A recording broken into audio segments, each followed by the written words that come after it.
O tema da mensagem de hoje é: quem vai ser arrebatado? É interessante porque as pessoas discutem muito o tempo do arrebatamento. Alguns acreditam que ele virá antes da tribulação, dentre os quais eu me incluo. Outros acreditam que o arrebatamento será no meio da tribulação. Outros dizem que será no final da tribulação. Mas pouco se fala a respeito de quem vai ser arrebatado. E a mensagem de hoje, queridos, é estritamente voltada para responder essa pergunta: quem vai ser arrebatado? Será que nós estaremos lá? Então vou começar falando para vocês sobre o arrebatamento e o livro das lembranças, ou livro de memórias. Este é um texto que ele é singular, ele é o único texto na Bíblia que menciona este livro, o livro de memórias, ou livro de lembranças. No hebraico é Sefer Zikaron. Diga Sefer Zikaron. Zikaron é lembrança, memória. É de onde vem a palavra Zacariah. Zacariah significa Deus se lembra. Então o texto de Malaquias capítulo 3, 16 e 17 diz assim: então os que temiam ao Senhor falavam uns aos outros. O Senhor atentava e ouvia. Havia um memorial escrito. Esta frase, memorial escrito, é livro de memórias, ou livro de lembranças. No hebraico, Sefer Zikaron. Escrito diante dele para os que temem ao Senhor e para os que se lembram do seu nome. Eles serão para mim particular tesouro naquele dia que preparei. Que dia é este, irmãos? É a grande tribulação, eu vou provar para vocês. Eles serão para mim particular tesouro naquele dia que preparei, diz o Senhor dos Exércitos. Poupa-los-ei como um homem poupa a seu filho que o serve. Antes de eu entrar propriamente nesse texto, eu quero dizer que a Bíblia fala de muitos livros. E eu quero falar aqui de 6 livros mencionados na Bíblia que estão lá no céu. O primeiro é o livro dos vivos. O segundo, o livro da vida. O terceiro, o livro das lágrimas. O quarto, o livro das obras. O quinto, o livro dos 7 selos. E o sexto, o livro das lembranças, ou o livro das memórias. Então vamos lá, o livro dos vivos. Que livro é esse? Está lá em Salmos 69, versículo 28. E a palavra diz assim: sejam riscados do livro dos vivos e não tenham registro com justos. Toda pessoa que nasceu no planeta Terra está inscrita no livro dos vivos. Este livro não é o livro da vida, ele não é o livro dos que são salvos, ele é o livro de todos aqueles que nasceram no planeta Terra. Neste livro certamente você está. Então os rabinos dizem que este livro é o livro que fala dos destinos da nação não, dos indivíduos.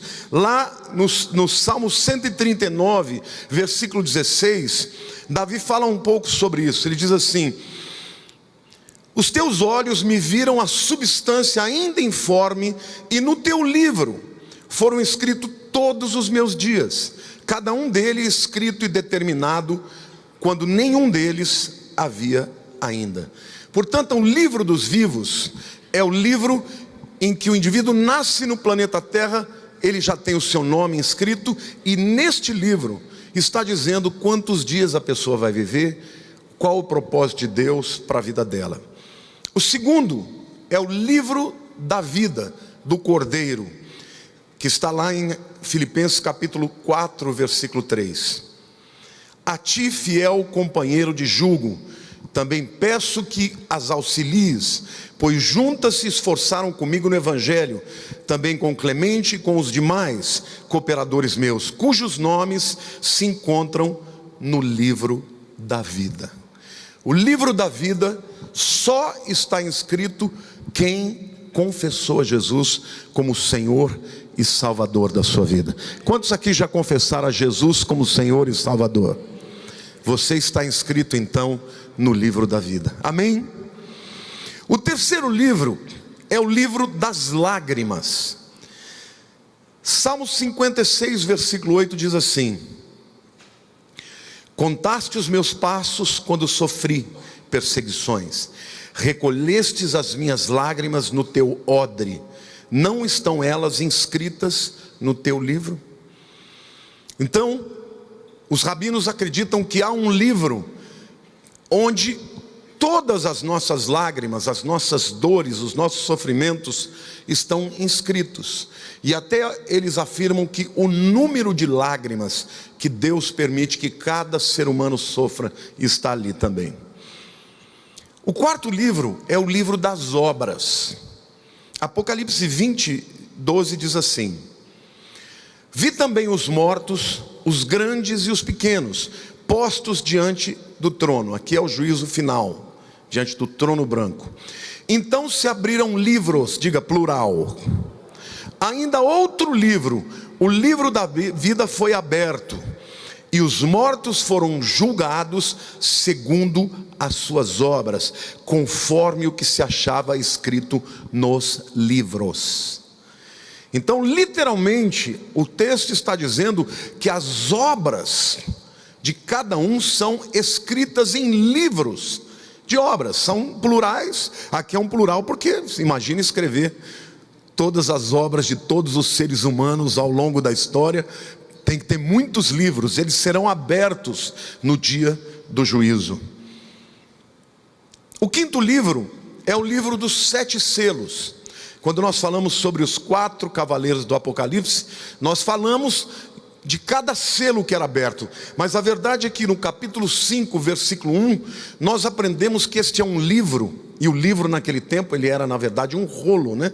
Que tinha selos por fora e por dentro. O livro estava fechado. Ele só será aberto nos últimos dias. Apocalipse 5:1 diz: vi na mão direita daquele que estava sentado no trono um livro, escrito por dentro e por fora, de todo selado com 7 selos. Este livro, na verdade, ele determina o que vai acontecer no período da grande tribulação. É importante que você entenda que Jesus Cristo tinha um ministério tríplice: profeta, sacerdote e rei. Quando ele veio à terra, ele foi um profeta. Ele profetizou as coisas que iriam acontecer. Hoje, no período da igreja, a Bíblia diz que ele intercede por nós na presença do Pai todos os dias como sumo sacerdote. Então hoje ele é sacerdote. Mas quando o livro dos 7 selos for aberto, ali ele iniciará o seu ministério de rei. Então, o livro dos 7 selos é o quinto livro. E o sexto livro é este livro de Malaquias. Diga, livro de memórias, ou livro de lembranças. No hebraico, Sefer Zikaron. Sefer Zikaron. Sefer é livro. Por exemplo, em hebraico, quando você fala escola, é Beit Sefer, casa do livro. É escola. Então, Sefer não é memorial, Sefer é livro, e Zikaron significa de memórias. Livro de memórias ou livro de lembranças. Agora, 3 perguntas se fazem quando a gente ouve falar desse livro. A primeira é: de quem Deus vai se lembrar? A segunda é: do que ele vai se lembrar? E a terceira é: por que Deus se lembra? E ao responder essas 3 perguntas, eu vou acabar mostrando para vocês algo que é uma revelação nova. Não fui eu quem descobriu, ouvi do Perry Stone, e como sou um bom estudante do original, achei tremendo porque é totalmente verdadeiro. De quem ele se lembra? Gênesis 8, versículo 1, está falando do dilúvio. Quando o dilúvio estava acabando, o texto diz assim: lembrou-se Deus de Noé e de todos os animais selváticos e todos os animais domésticos que com ele estavam na arca. Deus fez soprar um vento sobre a terra e baixaram as águas. Quando fala que Deus se lembra, não significa que ele tinha esquecido, porque Deus não se esquece de nada. A palavra lembrar significa o momento em que ele estabeleceu para exercer uma bênção. Então, naquele momento que chegou, Deus se lembrou e determinou que o dilúvio tinha que acabar. E ele mandou um vento para que as águas baixassem. Amém? Lá em Gênesis capítulo 30, versículo 22, diz assim: lembrou-se Deus de Raquel, ouviu-a e a fez fecunda. Mais uma vez aqui, lembrar significa estabelecer aquele momento para trazer a bênção. E Raquel então, que era estéril, concebeu e teve os seus gêmeos Esaú e Jacó. Em Êxodo capítulo 2, versículo 24, aqui Deus fala com Moisés que ele se lembrou do seu povo e das suas lamúrias e da escravidão lá no Egito. Ouvindo Deus o seu gemido, lembrou-se da sua aliança com Abraão, com Isaque e com Jacó. Mais uma vez, lembrar aqui significa estabelecer o tempo para a bênção. E a bênção, no caso aqui, era o chamado de Moisés para ser o libertador. Depois, 1 Samuel 1, 19 e 20 diz assim: levantaram-se de madrugada e adoraram perante o Senhor, e voltaram e chegaram à sua casa a Ramá. Elcana coabitou com Ana sua mulher, e lembrando-se dela o Senhor, ela concebeu, e passado o devido tempo teve um filho, a que chamou Samuel. Samuel significa Deus ouve, pois dizia: do Senhor o pedi. Mais uma vez a palavra lembrar-se significa estabelecer o tempo para que a bênção seja trazida, tá? É muito importante você entender que a palavra lembrança significa estabelecer um tempo para abençoar de alguma maneira. Então, de quem Deus se lembra? Do que ele se lembra e por que ele se lembra? A primeira resposta nós já vimos em Malaquias 3, 15 e 16. Então os que temiam ao Senhor, diga temer ao Senhor, falavam uns aos outros, o Senhor atentava e ouvia. Havia um livro de memórias ou de lembranças escrito diante dele para os que temem ao Senhor e para os que se lembram do seu nome. De quem Deus se lembra, irmãos? Dos que temem ao Senhor. E de quem? Dos que se lembram do seu nome. Não é qualquer um que vai receber essa bênção. A segunda pergunta que a gente faz é: do que Deus se lembra? Em Atos capítulo 10, versículo 4, nós temos um episódio muito interessante. Cornélio foi o primeiro gentio que se converteu, um italiano. Deus gosta da Itália, irmãos. O primeiro não judeu que se converteu foi o italiano. E Deus manda Pedro até a casa dele, porque veja o que o texto diz: Cornélio, este fixando nele os olhos e possuído de temor, perguntou: que é, Senhor? E o anjo lhe disse: as tuas orações e as tuas esmolas subiram para memória diante de mim. Glória a Deus. Deus se lembra das nossas boas ações. Aqui eu quero fazer um parêntese, sabe? Tem tanta gente assim, ó, mão fechada. Pecado de avareza, meu irmão, é uma coisa séria. Uma pessoa que trabalhou na minha casa disse que ela trabalhou numa mansão que tinham 5 empregados e mais mordomo. Uma pessoa podre de rica. Sabe o que ela contou? Que ela tinha que levar comida, porque a dona de casa não dava comida para ela.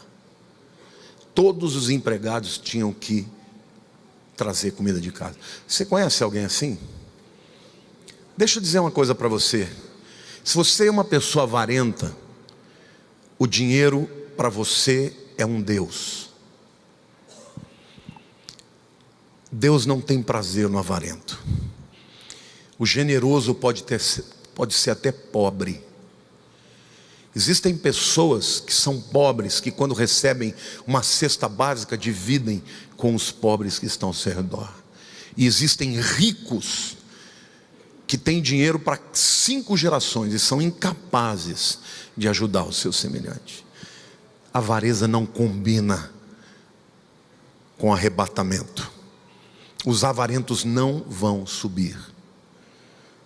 A Bíblia está dizendo, em verdade, está dizendo que Deus se lembrou das esmolas que suspiram perante Deus, como aroma suave. Amém? Do que mais Deus se lembra? Do nosso testemunho, do testemunho da nossa fé, dos que lembram do seu nome, dos que falam de Jesus.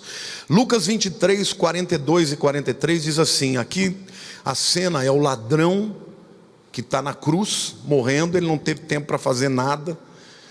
O único ato de justiça que ele teve foi olhar para Jesus e reconhecer nele o Filho de Deus. Filho de Deus, lembra-te de mim quando entrares no teu reino. E a palavra de Deus diz, em verdade te digo, que hoje estarás comigo no paraíso. Do que Deus se lembra do dia em que você confessou a Jesus como seu Senhor e Salvador.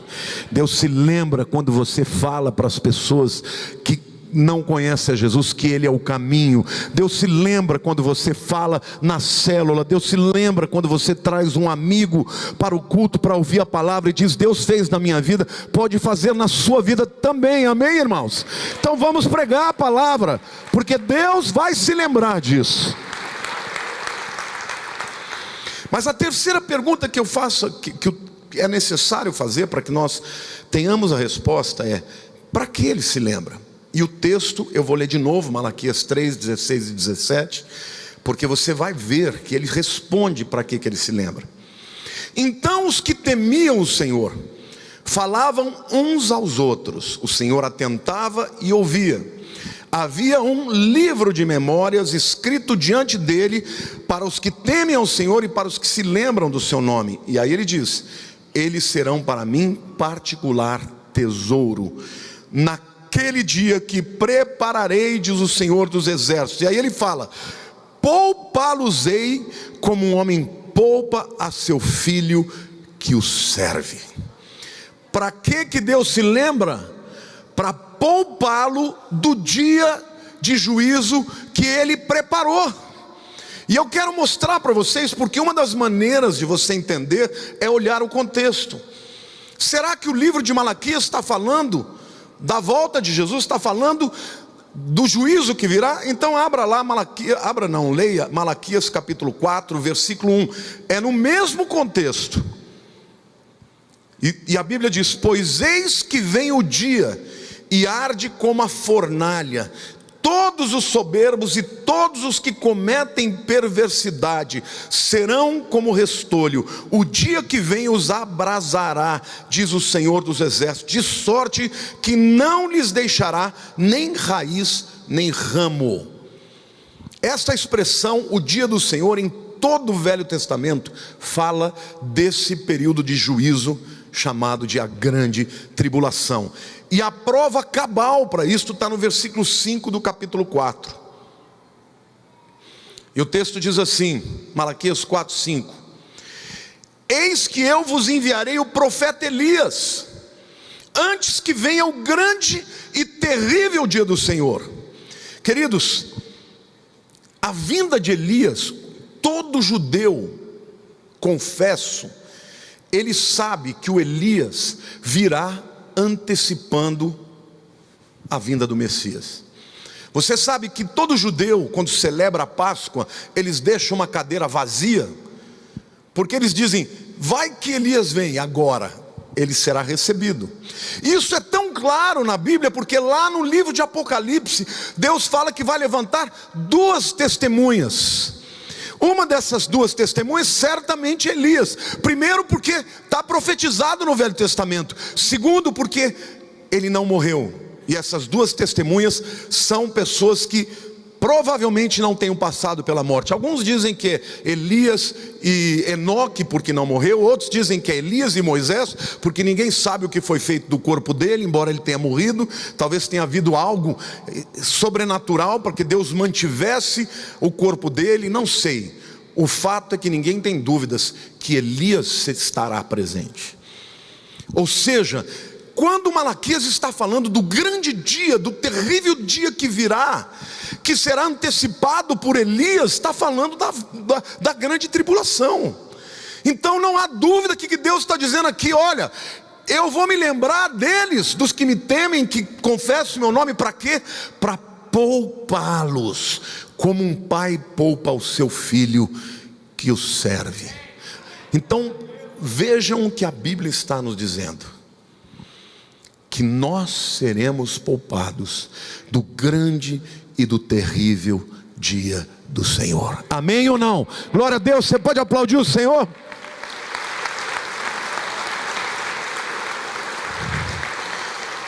Deus promete que os que temem, que nele creem, serão para ele um tesouro guardado especialmente, e eles serão poupados, literalmente poupados. Tchuco, dá para você colocar um texto aí de Apocalipse 3:10? Ele não está no script, mas eu me lembrei agora. É um texto também muito claro sobre isso.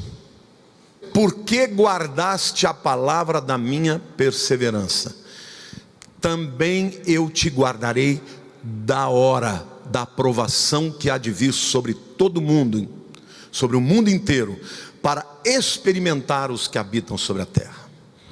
O que o texto está dizendo? Por que Deus vai guardar da hora? Deixa eu fazer uma pergunta: qual a diferença entre guardar na hora e guardar da hora?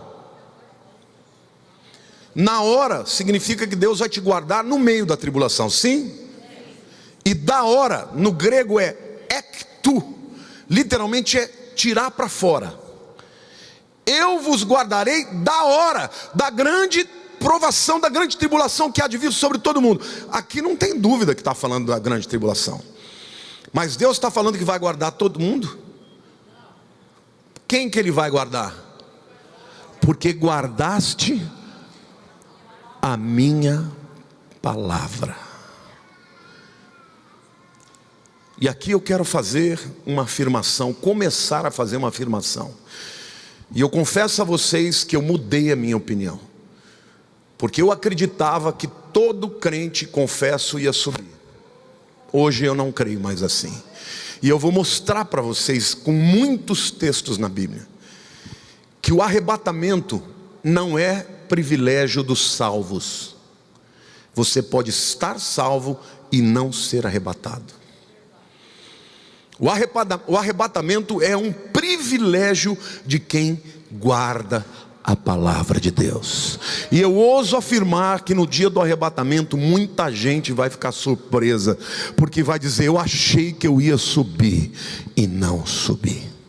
Por quê? E aí eu fiz de propósito, eu fui ler todos os textos da Bíblia que fala sobre a volta de Jesus e fala sobre guardar. Todos eles advertem que Deus vai levar somente quem está guardando a sua palavra, quem está vivendo a sua palavra. Então eu quero dizer para você, meu querido, você que me vê pela internet, se você está vivendo uma vida de pecado, achando que você vai ser arrebatado, eu estou te avisando: você não será arrebatado. Esta palavra hoje é para que você arrependa-se do seu pecado e deixe o pecado. Porque hoje dentro da igreja tem pecados iguais lá fora. E as pessoas estão muitas vezes confortáveis na igreja, achando que podem amar a Deus e continuar vivendo uma vida de pecado. Não é possível. Nós somos pecadores sim, mas a Bíblia diz: se você anda em pecado, você não é nascido de Deus. Uma pessoa que peca e não sente o pecado, a tristeza do pecado, De duas uma: ou não se converteu, ou se converteu e está caminhando para a apostasia. Mas a promessa aqui é para quem teme ao Senhor, é para quem guarda a sua palavra.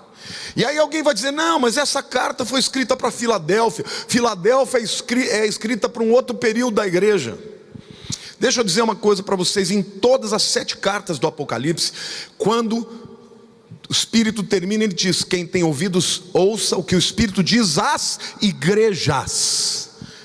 É plural, não é só para a igreja de Filadélfia, é para todas as igrejas, é para nós hoje. Todas as advertências são feitas para a igreja como um todo. Então, igreja do Senhor, acorda. Hoje é tempo de arrependimento. Se Jesus voltar hoje, será que você vai? A palavra de Deus diz que se nós confessarmos os nossos pecados, Ele é fiel e justo para nos perdoar os pecados e nos purificar de toda injustiça. Mas não existe salvação sem arrependimento. E arrependimento é mudança de vida, é transformação de mente. Amém, igreja? Então agora eu quero mostrar para vocês que o arrebatamento, em segundo lugar, é para os fiéis. O que eu estou dizendo para vocês é que há pessoas salvas que não vão subir, porque a sua salvação, basta você crer de verdade que Jesus morreu no seu lugar, você está salvo. Mas para subir, você precisa estar andando na palavra, guardando a palavra, sendo fiel à palavra. E eu quero mostrar alguns textos importantes para vocês. Saibam que o livro de Mateus, no capítulo 24 e 25, nós temos o chamado sermão profético, que fala sobre a vinda de Jesus. E eu vou ler para vocês primeiro os versículos 45 a 50. A parábola do servo fiel. Diga: fiel. Quem é, pois, o servo fiel e prudente, a quem o Senhor confiou os seus conservos para dar-lhes o sustento a seu tempo? Bem-aventurado aquele servo a quem o seu Senhor, quando vier, achar fazendo assim. Em verdade vos digo que lhe confiará todos os seus bens. Mas se aquele servo, sendo mau, disser consigo mesmo: meu Senhor demora-se, e passar a espancar os seus companheiros e a comer e beber com os ébrios, virá o Senhor daquele servo em dia em que não espera e hora que não sabe, e castigá-lo-á, lançando-lhe a sorte com os hipócritas, e ali haverá choro e ranger de dentes. Um dos maiores seminários do mundo, Seminário Teológico de Dallas, um dos grandes escatólogos ou escatologistas afirma que este texto que fala de choro e ranger de dentes não está falando do inferno, porque o contexto não é do inferno, o contexto é da grande tribulação. Então, literalmente ele está dizendo que o servo que não está andando em fidelidade, que está dizendo: ah, meu Deus está esperando, o Senhor está esperando, está demorando demais, eu vou viver minha vida. E ele começa a viver uma vida de ébrio, de beberrão, espancando as pessoas. Está falando literalmente de um indivíduo que não anda segundo a vontade de Deus. Quando ele for encontrado e o seu Senhor voltar, ele não estará presente no arrebatamento da igreja. O segundo texto que eu vou falar para vocês está no mesmo sermão profético. Mateus capítulo 25, de 1 a 13. Essa é uma parábola que todos conhecem. Parábola das 10 virgens. Então o reino dos céus será semelhante a 10 virgens que, tomando as suas lâmpadas, saíram a encontrar-se com o noivo. 5 dentre elas eram nécias e 5 prudentes. As nécias, ao tomarem as suas lâmpadas, não levaram azeite consigo. No entanto, as prudentes, além das lâmpadas, levaram azeite nas vasilhas. E tardando o noivo, foram todas tomadas de sono e adormeceram. Mas à meia-noite ouviu-se um grito: eis o noivo, saí ao seu encontro. Então se levantaram todas aquelas virgens e prepararam as suas lâmpadas. E as nécias disseram às prudentes: dai-nos do vosso azeite, porque as nossas lâmpadas estão se apagando. Mas as prudentes responderam: não, para que não nos falte a nós e a vós outras. Ide antes aos que o vendem e comprai-o. E saindo elas para comprar, chegou o noivo, e as que estavam apercebidas entraram com ele para as bodas, e fechou-se a porta. Mais tarde chegaram as virgens nécias, clamando: Senhor, Senhor, abre-nos a porta. Mas ele respondeu: em verdade vos digo que não vos conheço. Vigiai, pois, porque não sabeis o dia e nem a hora. A figura do casamento com Cristo, as bodas do Cordeiro, são os 7 anos de tribulação em que na terra o mundo vai estar vivendo um tempo de juízo, mas os que forem arrebatados vão viver as bodas do Cordeiro. E o texto aqui fala de 10 virgens, e portanto elas estavam preparadas para a vinda do noivo. E aqui, quando o noivo chega, 5 estavam preparadas com óleo nas lâmpadas. Eu mesmo no passado queria, não, as 5 virgens são Israel, as que são imprudentes. Mas o texto não fala isso, queridos. O texto diz que todas elas tinham que estar preparadas. E o texto fala das bodas, as bodas do Cordeiro. Isso se refere ao casamento de Jesus com a igreja, porque na Bíblia Israel é vista como esposa do Deus Pai, mas a esposa do Deus Filho é a igreja. Então aqui o texto está falando claramente que a igreja vai ter muita gente que não se prepara para a vinda de Jesus. Quantos de vocês conhecem crentes que riem quando a gente fala do arrebatamento? Hoje existem pastores pregando contra isso, pessoas dizendo: não, Jesus já veio uma vez, não vai voltar mais. Vai voltar porque Ele prometeu que vai voltar, e Ele disse: passarão os céus e a terra, e as minhas palavras não passarão. Então, igreja, estejam se preparando para a vinda do noivo, porque quando Ele vier, a porta vai se fechar para quem não estiver preparado. Mas que porta é essa? É muito clara. A Bíblia diz lá em Apocalipse capítulo 4, versículo 1. Capítulo 4, versículo 1 de Apocalipse diz que eu vi uma porta aberta no céu, e uma voz como de trombeta diz: subi cá. A porta aberta é o arrebatamento. O arrebatamento acontece e a porta se fecha. Essas pessoas que aqui permanecerem, elas poderão se converter, ou poderão se arrepender, poderão. Só que agora não será somente crer para ser salvo. Nessa época as pessoas terão que perseverar na fé até quando tiverem que escolher entre a vida e a morte. Imagine você, se alguém puser uma espada na garganta de um filho seu dizendo: se você não negar a Cristo eu vou matá-lo. Que escolha você faria? Muita gente aqui ia dizer: eu ia negar, porque Deus ia entender. Não vai entender, queridos. A oportunidade é agora de você crer em Jesus e viver para Ele, porque quando Ele vier, aqueles que não estiverem preparando a sua vida para o encontro com o noivo não subirão. Amém? Vou continuar dizendo para vocês. Mateus 25:10, o versículo diz: e saindo elas para comprar, chegou o noivo, e as que estavam apercebidas entraram com ele para as bodas, e fechou-se a porta. O terceiro texto que eu quero usar, ainda no sermão profético, é a parábola dos talentos. Todo mundo conhece, né, aquele texto da parábola dos talentos, que o Senhor deu 5 talentos, e talento é uma medida em peso, né, de ouro. 5 talentos para um, 2 talentos para o segundo, e 1 talento para o terceiro. Ele disse: eu vou sair, quando eu voltar eu quero que vocês administrem o meu dinheiro.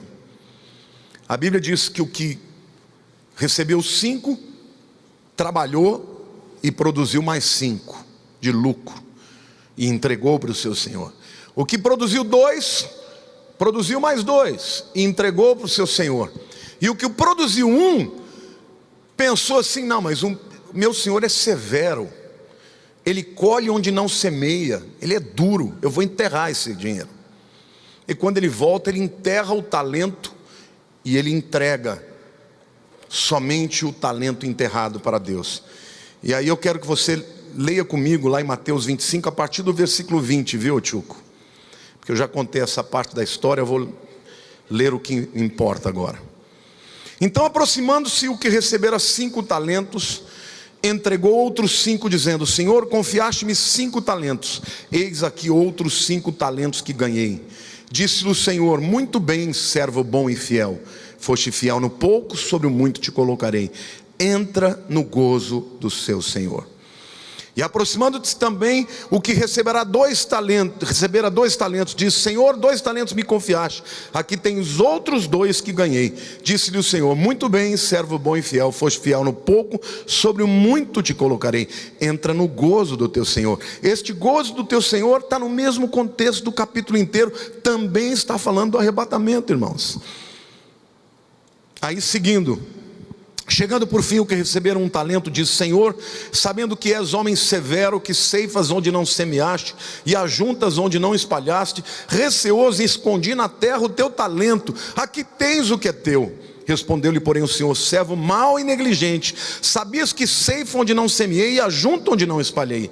Cumpria, portanto, que entregasse o meu dinheiro aos banqueiros, e ao voltar receberia com juros o que é meu. Tirai-lhe, pois, o talento e dai-o ao que tem 10, porque a todo o que tem se lhe dará e terá em abundância, mas ao que não tem, até o que tem lhe será tirado. E o servo inútil lançai-o para fora nas trevas, ali haverá choro e ranger de dentes. Mais uma vez, é o mesmo contexto. Jesus está falando da volta dele, só que nesse texto ele está falando de dinheiro. Então, se você é aquela pessoa que tem recebido de Deus dinheiro, e você acha que o dinheiro é teu, não, o dinheiro não é seu, o dinheiro é de Deus, foi Ele que te deu, e Ele te deu para que você trabalhe esse dinheiro e invista na sua obra. Agora, se você é daquele que tem medo de perder e enterra, Deus está dizendo: você deveria ter pelo menos colocado no banco para me entregar com juros. E mais uma vez aqui, a alusão é: aquele que foi fiel entra no gozo. E o contexto todo dos capítulos 24 e 25 é da volta de Jesus. E o que não foi fiel fica para fora, nas trevas exteriores. E mais uma vez, no contexto falado aqui, não está falando do inferno, está falando do tempo que virá, da grande tribulação, em que as pessoas viverão muitas dificuldades por conta de tudo isso.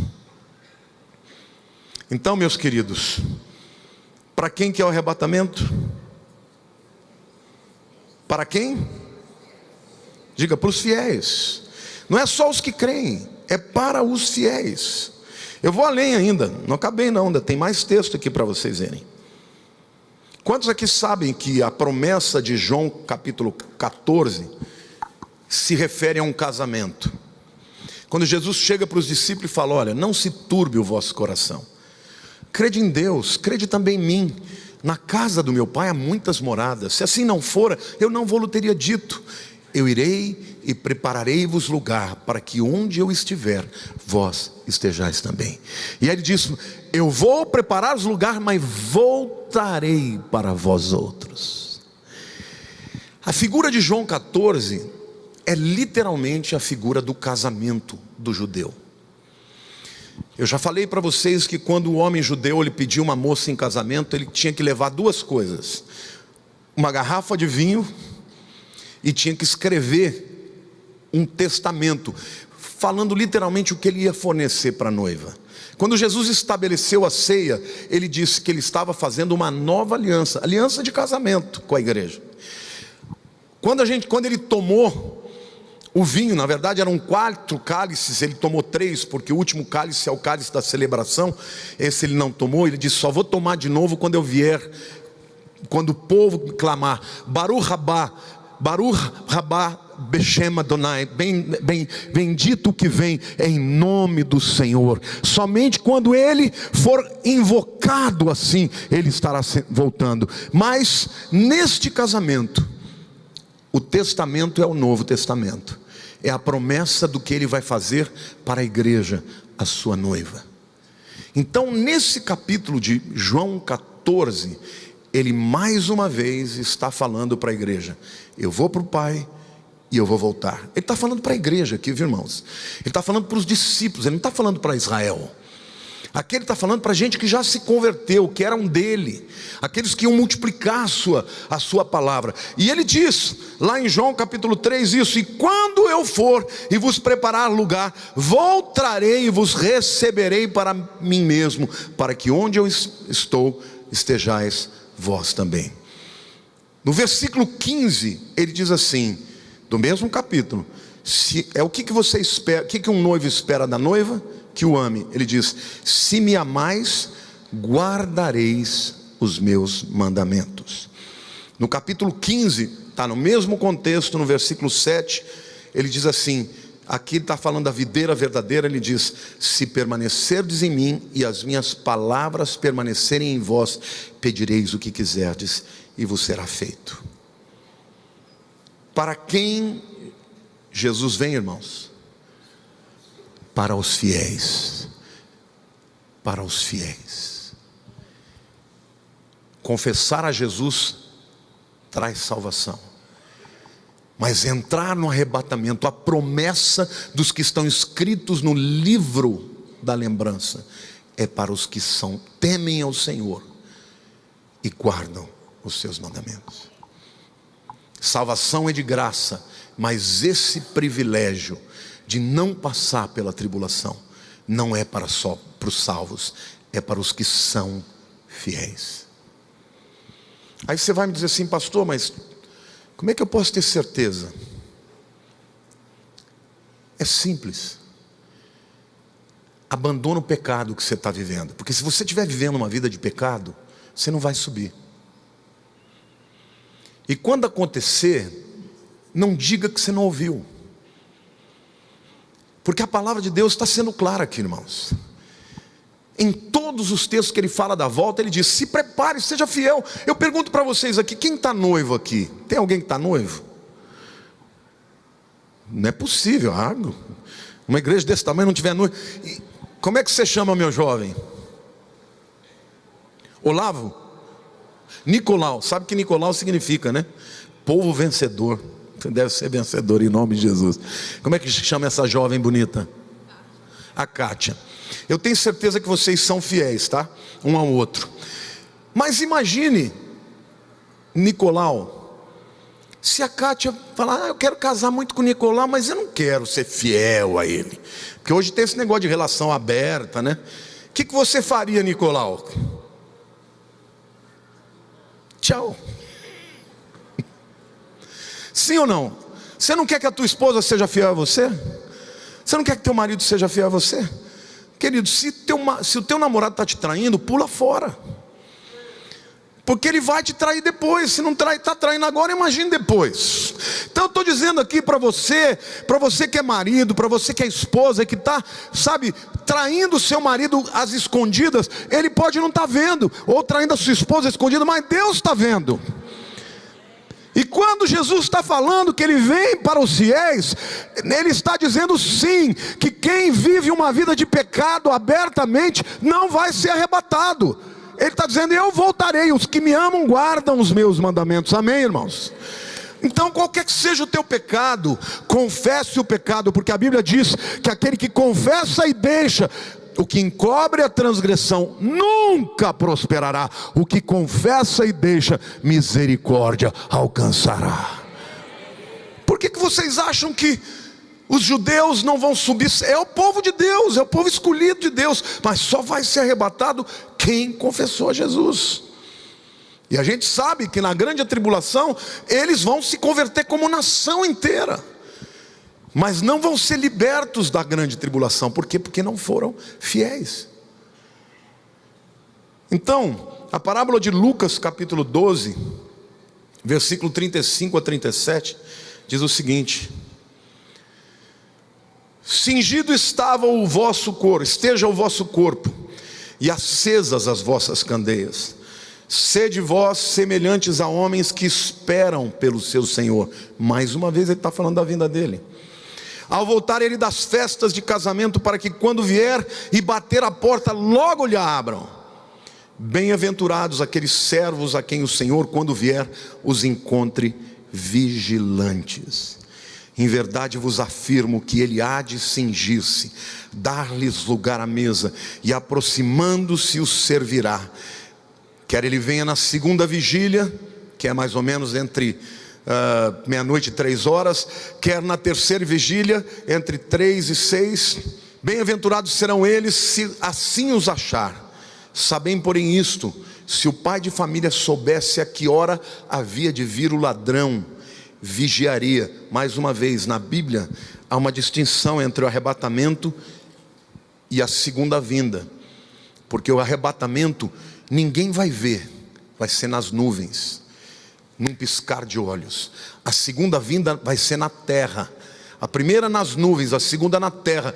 Todo olho verá, como o relâmpago sai do oriente para o ocidente, assim há de ser a vinda do Filho do Homem. Aqui ele está falando do ladrão da noite, porque quando houver o arrebatamento, você sabe quando ele vai voltar. Ele volta depois de 7 anos. Então não vai ser ladrão da noite, todo mundo vai saber quando ele vai. Basta ler as escrituras, vão saber quando ele virá. Essa não, aqui está falando do arrebatamento. E ele diz: ficai pois apercebidos, porque a hora em que não cuidais, o Filho do Homem virá. Então Pedro perguntou: Senhor, profere essas palavras para nós ou também para todos? Diz o Senhor: quem é pois o mordomo fiel e prudente, a quem o Senhor confiará os seus conservos para dar-lhes o sustento a seu tempo? Bem-aventurado aquele servo a quem seu Senhor, quando vier, achar fazendo assim. Verdadeiramente vos digo que lhe confiará todos os seus bens. Mas se aquele servo disser consigo mesmo: meu senhor tarda em vir, e passa a espancar os criados e as criadas, a comer, a beber e a embriagar-se, virá o senhor daquele servo em dia em que não o espera, em hora que não sabe, castigá-lo-á, lançando-lhe a sorte com os infiéis. Aquele servo, porém, que conheceu a vontade do seu senhor e não se aprontou, nem fez segundo a sua vontade, será punido com muitos açoites. Aquele, porém, que não soube a vontade do seu senhor e fez coisas dignas de reprovação, levará poucos açoites. Mas aquele a quem muito foi dado, muito lhe será exigido, e aquele a quem muito se confia, muito mais lhe pedirão. É sério ou não é, irmãos? Jesus está falando com a igreja. Quando o Senhor voltar, Ele quer que nós estejamos lutando para viver uma vida de santidade. Às vezes vamos escorregar, sim. E quando a gente fala vida de santidade, eu não estou falando só de sexo não, viu, irmãos? Porque tem gente que fala: não, mas eu não traio, eu não faço nada disso.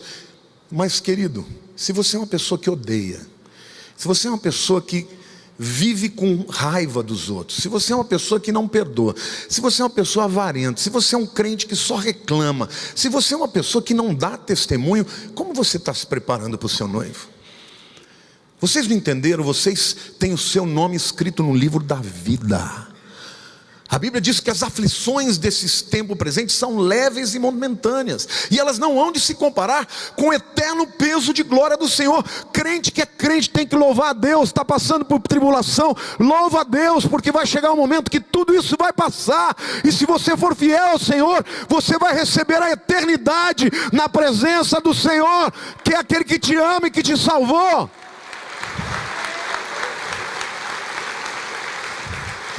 A igreja precisa levantar para trazer uma palavra profética de salvação àqueles que não conhecem a Cristo, mas tem que ter um bom testemunho. Hoje se fala muito de graça, e graça é verdade, mas existe o que os teólogos chamam de gracismo. Gracismo é fazer da teologia da graça aquilo que ela não é. É tirar do indivíduo que recebeu a graça a responsabilidade de andar em santidade. E nós precisamos, porque todas as advertências do Senhor são essas. Vocês acham que Ele vai contra a sua palavra? Não dizer era só de brincadeirinha, porque eu queria que vocês fossem consagrados a mim, mas estava todo mundo salvo. Ah, dá licença. Ele está usando a figura de casamento. Qual é o noivo aqui que não quer uma mulher que lhe seja fiel? Qual é a noiva que não quer um marido que lhe seja fiel? Deus espera da sua igreja a fidelidade. Então nós temos que nos arrepender dos nossos pecados e nos consagrar ao nosso Deus, porque Ele está às portas, irmãos. E quando Ele vier, Ele vai buscar aqueles que lhe são fiéis. Essa é uma palavra pesada, eu sei, mas ela deve provocar esse temor. Porque o livro de Memórias diz: aqueles que temem o seu nome. Vale a pena explicar o que é isso. Você já esteve diante de algo muito grandioso? As pessoas dizem que quando você faz um safari na África, os animais passam do lado, mas dizem que quando passa o elefante do lado, porque para o leão, aquele jipe é uma proteção. Mas para o elefante, se ele der uma ombrada naquele negócio, aquele negócio vai para lá. Um elefante pesa 6 toneladas, um jipe pesa 1 tonelada, não é nada para ele. Então as pessoas dizem que quando ele passa do lado, as pessoas ficam com aquele sentimento de fragilidade, de temor. Temer a Deus é assim. É você saber que Ele é o teu Pai, mas que Ele é tão poderoso, que num suspiro dEle, Ele pode nos destruir. E a Bíblia diz que o princípio da sabedoria é o temor a Deus.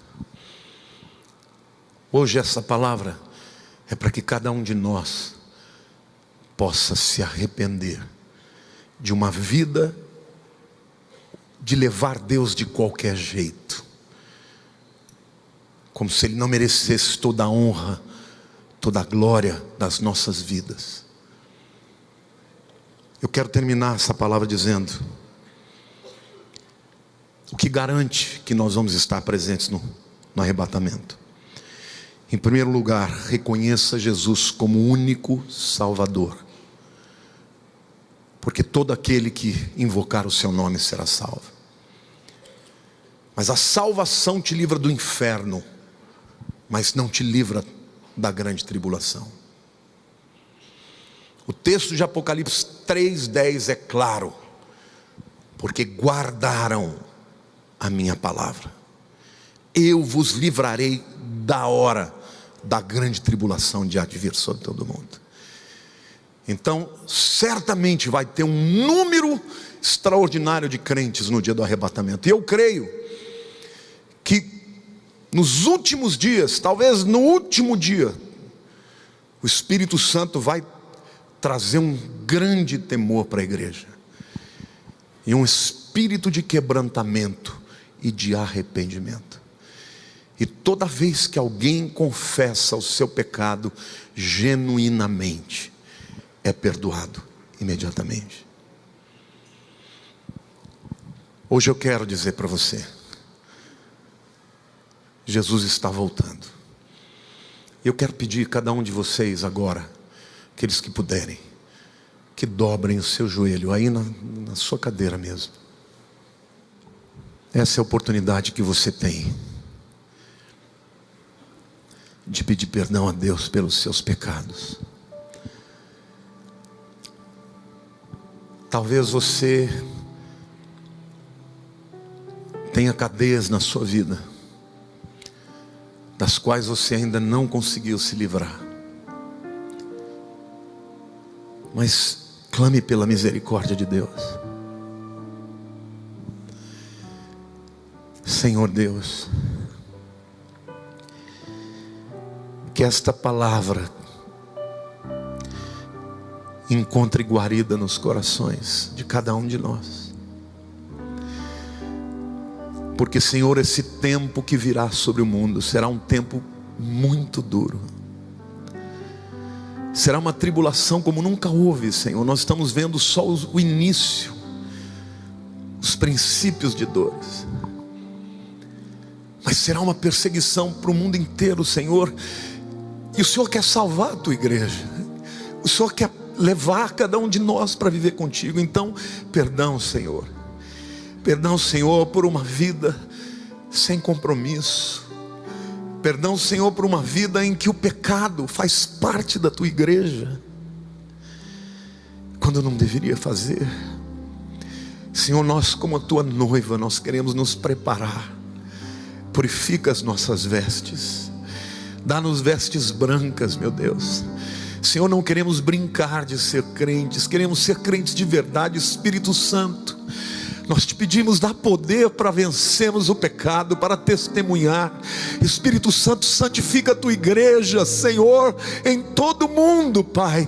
Que haja esse espírito de quebrantamento e de arrependimento em todas as nações que invocam o teu nome, Senhor. Ó Pai querido, reconcilia as famílias, marido e mulher, pais e filhos. Senhor, tira de nós a relativização, tira de nós a venda dos olhos, ó Deus, porque não queremos olhar, Pai, para as coisas que te entristecem, que abominam o Senhor, e gostar delas, ó Deus. Nós queremos odiar as coisas que o Senhor odeia e amar as coisas que o Senhor ama. Amar os pecadores, mas odiar o pecado como o Senhor odeia. Perdoa a tua igreja, Senhor. Espírito Santo, manda-nos, ó Deus, autoridade e poder para vencermos os pecados, para resistirmos às trevas, para evangelizarmos aquele que não te conhece. Pai, dá vitória para a tua igreja contra o pecado. Dá vitória, Deus. Que nós não amemos ao mundo, mas as pessoas que aqui estão, mas amemos ao Senhor e nos preparemos para a tua vinda, Senhor. Tem misericórdia, Senhor, da nossa vida. Eu falo por mim, Senhor, falo pela tua igreja, por todos aqueles que estão me ouvindo e me vendo agora, e os que verão depois. Transforma a nossa vida, Senhor, em nome de Jesus. Quero que você fique de pé agora, querido. Eu não sei o que pode estar no teu coração que desagrade a Deus, mas se você já é de Jesus, você sabe disso. E hoje é o dia, meu querido, de você deixar para trás isso e dar um passo em direção ao Salvador. O amor de Deus é algo tão grande que faz 2000 anos que Ele está retardando a sua volta, porque Ele quer alcançar a todo pecador. Se hoje você precisa entregar algo da tua vida, não se importe com quem está do seu lado, vem aqui à frente, eu vou orar por você. Este vai ser um ato que você vai fazer para que você se lembre que o Senhor fez na tua vida. Pode vir, saia do teu lugar, querido, vem cá.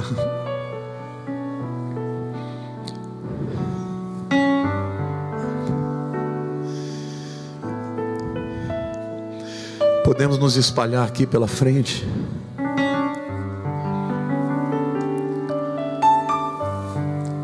Quando encher o local, se você estiver no meio da multidão, não tiver como vir, levante a sua mão onde você estiver.